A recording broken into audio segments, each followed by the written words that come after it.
Hello everyone, welcome to my channel. Here is a collection of different NDE stories. I hope these stories can give you some inspiration or hope. Let's start today's story.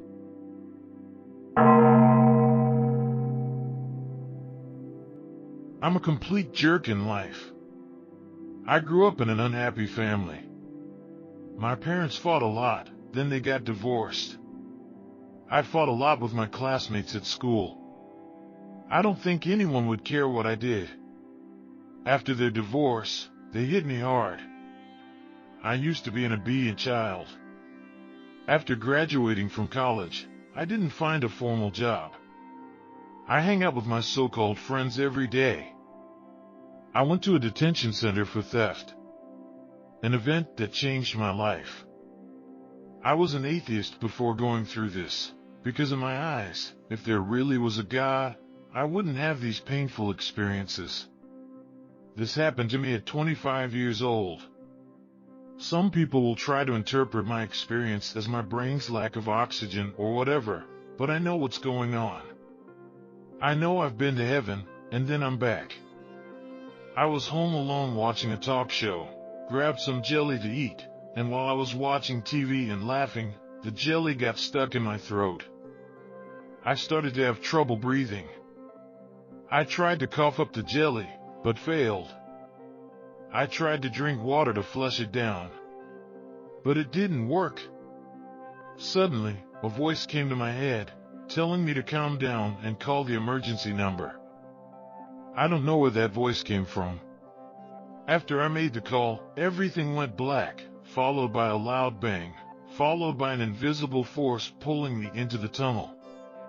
I'm moving through this tunnel at a fast-growing speed, towards the pinhead-sized light, which gets bigger and bigger as I get closer. I can't tell you how long I've been in this tunnel. It feels like days, and then it feels like just a split second. Time does not exist here.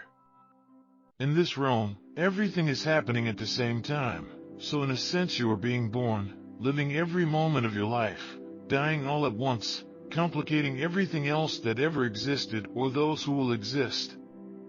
There is no past or future. Only now. After going through the tunnel, I found myself standing in what I can only describe as a city square, the streets gleaming like gold in the sun. As I looked around, I saw a large building with people walking up and down the wide stairs leading to these huge ornate doors. The doors are beautiful with large columns around them, and the building has an ancient Greek or Roman feel to it. I was in awe of the beauty of the place as one walked out of the building and walked straight towards me. There was a radiance in this man, as if light had formed in his body and was leaking out. When this man approached me, I realized that he was Jesus. Jesus pulled me into a hug, and in that hug I felt a pure and intense love that I had never felt before. I suddenly found myself standing with Jesus on a hillside overlooking a huge lake. Jesus spoke to me for the first time.